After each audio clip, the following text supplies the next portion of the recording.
Yo, what is going on, everybody? My name is TreyBwwe. Welcome back to my channel. If you're new, welcome to my channel. And today, we're going to be doing my Super Showdown 2019 reactions. So I'm going to try to make this video pretty quick because I know not a lot of people like reaction videos, and I don't really want to waste too much time on this because even though it was a pretty good pay-per-view, a lot better than I expected, it didn't really matter, and I don't think it's going to add any factors to the actual weekly shows and whatnot. It's basically a glorified live event, so it wasn't anything extremely crazy, besides the matchups that they had on the show. The god dang arena, which was huge, packed with people, and basically looked like a WrestleMania 2.0. But with that out of the way, getting on to the first match, which was on the kickoff show, it was the Usos versus the Revival. Not gonna lie, this match was pretty good. I mean, there was it wasn't boring. I was able to watch through the entire thing, and it was quick-paced, and it ended with the Usos winning. I would have liked the Revival, but I wasn't really invested too much into this match, so it was a good match. End of story. I don't know what to say about this. But now we're picking up the heat because we have a huge match starting off the actual show, just like WrestleMania 35. It was Seth Rollins and Baron Corbin for the Universal Championship. And so they made their entrances. They had pretty cool ones. I think Baron Corbin had pyro, which actually looked super sick. And his entrance looked awesome. Let me tell you about Seth's entrance.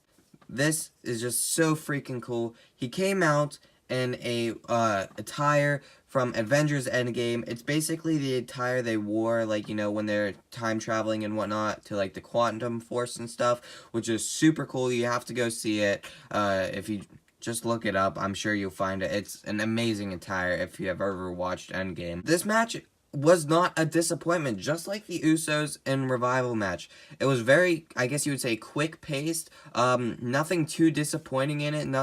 No botches, really. Surprisingly, it made me invested in a Baron Corbin match. But through this match, Baron Corbin kept repeatedly yelling at the referee, giving him demands, telling him to count faster, whatever.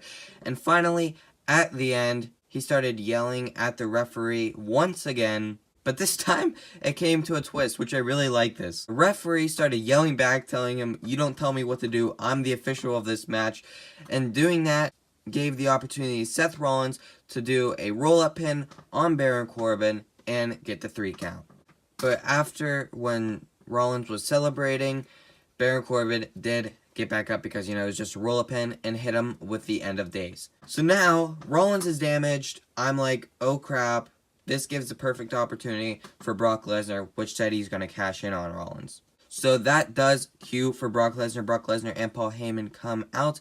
But here is the funniest crap ever. As Brock Lesnar is getting in the ring, you know, he's getting ready to freaking kill Seth Rollins. Paul Heyman is also getting in, but trips on the rope, which I thought was a botch at first, but actually wasn't. And that, you know, distracts Brock Lesnar because, you know, the briefcase went flying after he tripped. And that gives the opportunity for Seth Rollins to low blow Brock Lesnar once again. And then, you know, he hits him with a chair a bunch of times, and then finally curb stomps Brock Lesnar's face into the Money in the Bank briefcase. Seth Rollins got out of there safe and sound, thank God. Seth Rollins did defend his championship, is safe with him, so that's not going anywhere. But that wraps it up for that match. Let's get on to the next one. This next match is probably one of the most hyped matches I was excited for, or I don't know, I think I phrased that wrong. But I was really excited for this match, and it was none other than Finn Balor versus Andrade Cien Almas. And, of course, tonight was the night where Finn Balor did come out with his demon paint. And once again, this show is doing surprisingly very, very good. I enjoyed this entire match. You know, I was kind of bummed because the crowd during this match specifically, I have no clue why, it sucked. Probably one of the best matches of the night, and the crowd, no cheering, no booing, no nothing. It was terrible. Saudi Arabia really confuses me sometimes. It was a great match. The crowd sucked. In conclusion, yeah, Finn Balor won, and I'm happy with it. The next match we have here is Shane McMahon versus Roman Reigns, which went pretty much as I thought it would, but, you know, a little bit of a twist at the end, not expecting something. One thing I did say in my prediction video was somebody like Elias or Drew McIntyre will come out during this match, or at the beginning of this, and then yeah, that's exactly what happened. Drew McIntyre ended up showing up and coming out with Shane McMahon in the beginning of this match, which, you know, was kind of surprising. I expected him to interfere during it.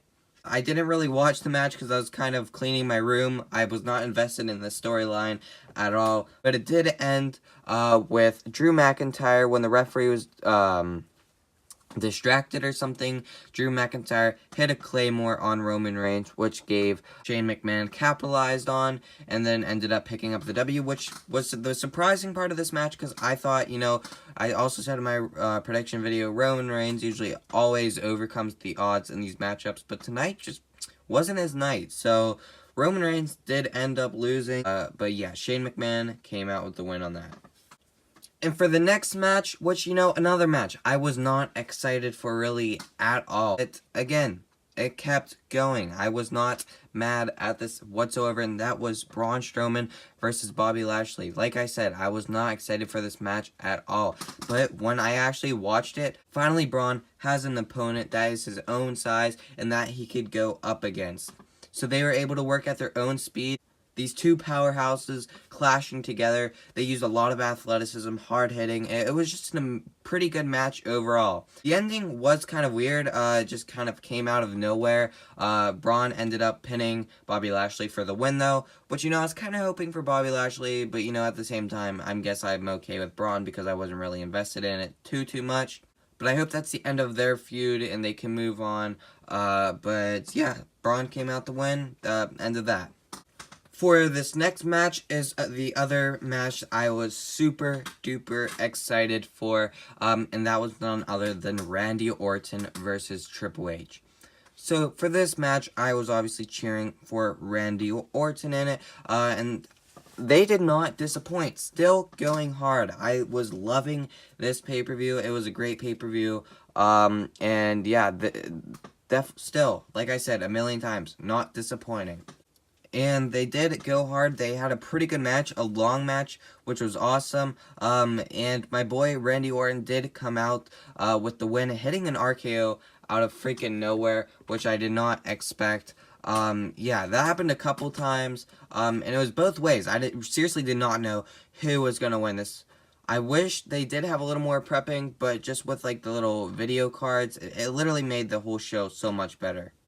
But anyway, yeah, like I said, back on topic, Randy Orton did win. I'd love to see him go farther, maybe get a championship reign one last time before he has to retire. And next, we have Kofi Kingston versus Dolph Ziggler for the WWE Championship. Now, this was another match, you know, I'm kind of excited for it, to see what's gonna come.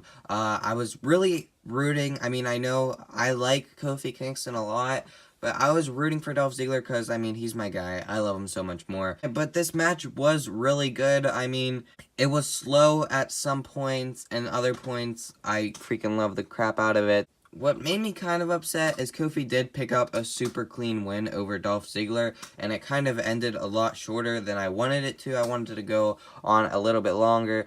I don't know, I just thought Dolph Ziggler does not deserve to be picked up a clean win that easy. But at that point, I was like, okay, where the heck is Brock Lesnar? Because I want him to come out and cash in on Kofi Kingston because he failed the Universal Championship. This was the only other way. But you know what? Brock Lesnar never came out. The only time I want Brock Lesnar to cash in that Money in the Bank, he doesn't. And Kofi Kingston still has retained the championship. That was the last championship match of the night. And there was no championship changes, so that sucks. All went out of the way. It was a decent match. Kofi Kingston retained. But finally, moving on, we have got to the 50-man Battle Royale. I was so excited for Battle Royals. I mean, Royal Rumble's Battle Royals. Some of my favorite type of match stipulations. And, you know, I was super excited for it. All the men came out. A lot of 205 Live guys and stuff. And then, you know, Cesaro had a new look, which was freaking awesome. As soon as it kicked off, I didn't like it. Because you know why? They started throwing out really good talent. I believe the first elimination was freaking EC3, which does not deserve this at all. He's definitely one of the best on the roster, and they are just burying him so much. I can feel his frustration with this. I don't know what WWE's doing. EC3, great talent, not using him correctly. I wasn't too sure who was going to win at this point. There was a couple people in the ring, but there's one guy that stuck out to me.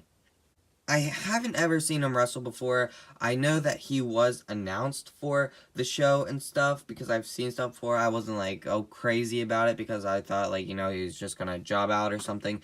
He basically looked like a Mustafa Ali Jr. He just stuck out to me. He was at the end there, and I was like, okay, is he going to get eliminated? He's really far in this match. He's going to go to the end or something because, you know, he's kind of scrawny, which is very stereotypical of me to say, but I just did not expect for him to win. And, you know, it came to the end. He's still in the match. Elias, and I don't even know its name. It's something like I'm sorry, I don't know what his name is. It starts with an M or something. And I literally thought Elias was about to throw him out. I was going to be okay with him. Like, okay, I don't really want Elias to win, but I guess this is opportunity. But somehow he overcomes all the odds and flips Elias out of the ring. That is the biggest freaking crowd cheer we've had the entire show, and that we're going to get for this entire show.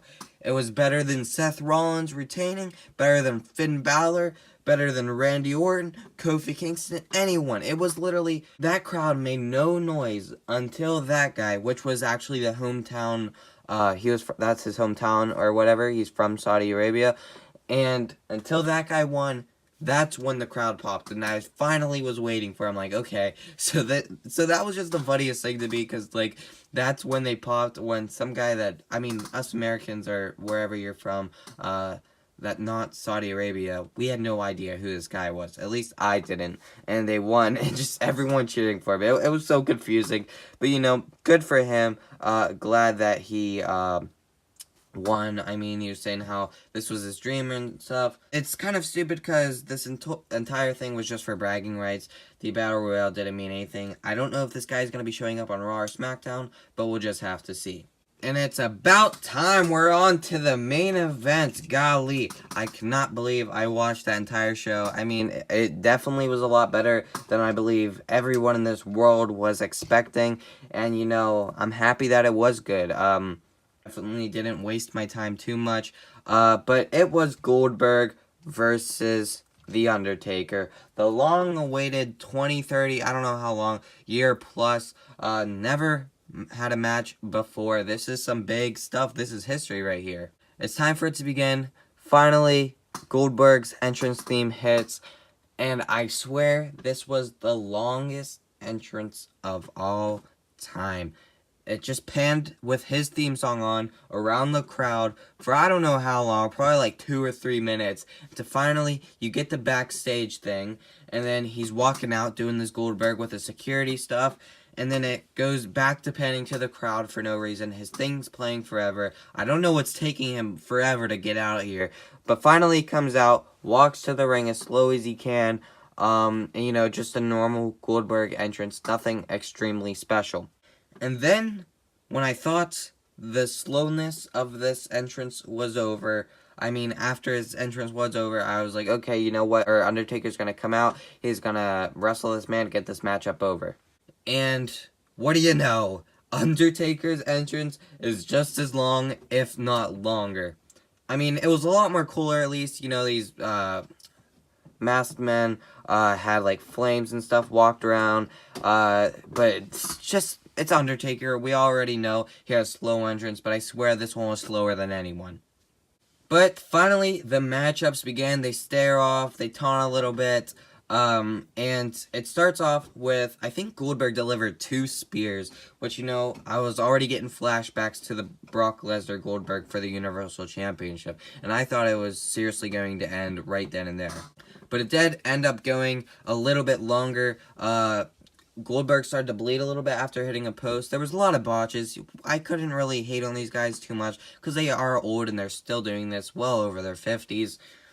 And, yeah, it seems like Undertaker, both of them seemed a little hurt, so there was a few botches in it. And it came to the end where I think Undertaker literally just chokeslammed Goldberg and picked up the W. I was a little bummed out about. I was hoping Goldberg would actually win, or at least keep going a little bit more, but it did end up ending. And to be honest, guys, I think the entrances were longer than the match itself. But anyway, that wrapped up Super Showdown 2019. Thank you all for watching this video, and if you're still at the end, please leave a like, and thank you for sticking to the end. Please comment down below what kind of videos you'll like to see. Like, subscribe, and comment for more, and I'll see you guys in the next one. Peace out.